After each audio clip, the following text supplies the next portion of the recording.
कुछ घंटे बाद होना है दूसरे चरण के लिए मतदान और इस सब के बीच में हर एक गठबंधन का आरोप प्रत्यारोप का दौर भी जारी है और अपने अपने दावे भी। इस वक्त मेरे साथ मौजूद हैं कांग्रेस के स्टार प्रचारक इमरान प्रतापगढ़ी। इमरान जी, सबसे पहले चरण का चुनाव जो मतदान हो चुका है, दूसरे चरण में कुछ घंटे बाकी हैं।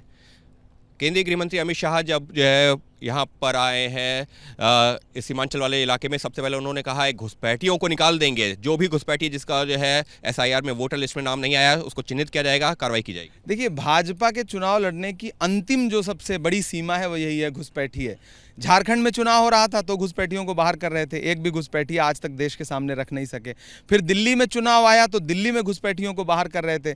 दिल्ली में खुद गृह मंत्री जी रहते हैं, पूरी सरकार रहती है, उसके बाद भी दिल्ली में घुसपैठी आ गए इनके हिसाब से। यही सबसे बड़ा झूठ है। अब दिल्ली में चुनाव संपन्न हुआ तो फिर अब बिहार में आ गए, यहाँ घुसपैठियों की बात कर रहे हैं। दरअसल भाजपा और भाजपा के नेता सिर्फ और सिर्फ एक झूठा नैरेटिव बनाना चाहते हैं। अगर गृह मंत्री और गृह मंत्रालय के होते हुए देश में कोई एक घुसपैठिया भी आ जाए तो फिर तो गृह मंत्री को इस्तीफा दे देना चाहिए। लेकिन अब तो चिन्हित हो गया है और उन्होंने साफ तौर पर कहा कि ना सिर्फ देश के बाहर निकालेंगे बल्कि जमींदोज भी करेंगे जो अवैध निर्माण किया गया है। नहीं, जो चिन्हित किया है वो उनका आंकड़ा क्या है? कोई आंकड़ा दिया हो? एसआईआर में कितने घुसपैठिए आपको नजर आए, कितने विदेशी आपको मिले? आज तक तो कोई आंकड़ा ही नहीं दे पा रही है सरकार। पूरा झूठ है। चुनाव आयोग कुछ नहीं बोल पा रहा है, चुनाव आयोग की सहयोगी भाजपा कुछ नहीं बोल पा रही। इस सब के बीच में हम क्योंकि सीमांचल में हैं, यहाँ पर लगातार मुस्लिम मतदाताओं की बात होती है और जब मुस्लिम मतदाताओं की बात होती है तो ओवैसी साहब का भी जिक्र होता है।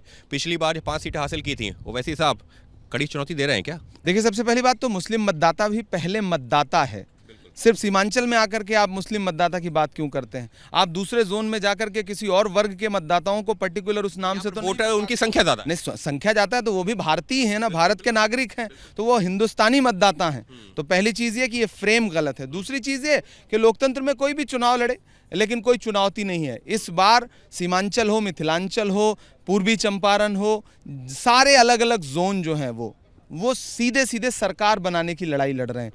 पाला खिंचा हुआ है, कोई एनडीए गठबंधन में है, कोई इंडिया गठबंधन में। बीच में ये जो वोटों को काटने की कोशिश करने वाले लोग आए हैं, इस बार बिहार की जनता उनके झांसे में नहीं आने जा रही है। वैसे साहब का बयान तो सुना होगा ना कि जब जो है वोट लेने की बात आती है तो मुसलमानों को जो है रिझाने की कोशिश करते हैं, लेकिन जब उप मुख्यमंत्री के चेहरे की बात आती है तो दरी अरी बिछाने का कुछ जिक्र कर रहे थे। नहीं, मैंने उनका बयान से ज्यादा उनकी गालियां सुनी हैं। मैं सुन रहा हूँ बिहार में आकर के, सीमांचल में आके कह रहे हैं कि जो हमको वोट नहीं देगा वो फिरौन होगा। फिरौन एक तरह की गाली है।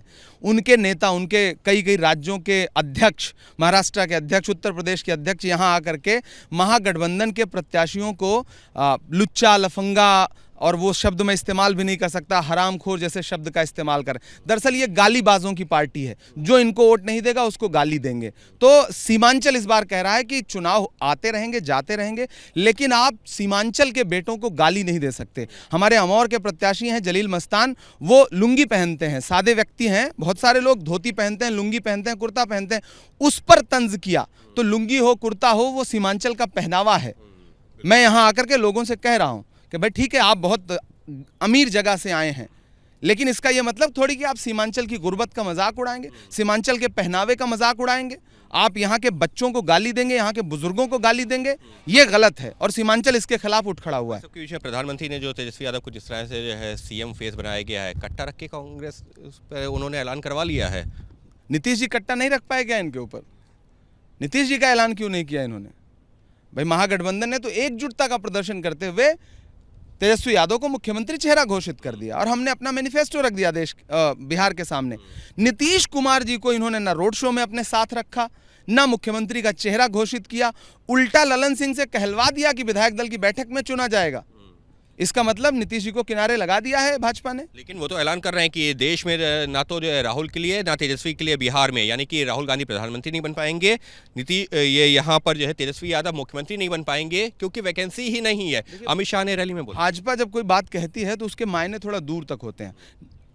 राहुल जी और तेजस्वी जी को तो क्रिटिसाइज करना ही है क्योंकि अपोजिशन में है, लेकिन उनके कहने का मतलब है कि नीतीश जी के लिए एनडीए गठबंधन में अब मुख्यमंत्री वाली कोई कुर्सी बची नहीं है। हालांकि एनडीए गठबंधन बहुमत से बहुत दूर है। बस चलते चलते, क्योंकि आपने बहुमत से दूर है की बात कर दी है, 160 का आंकड़ा तो दे दिया है, कम से कम 160 सीटें आ रही हैं।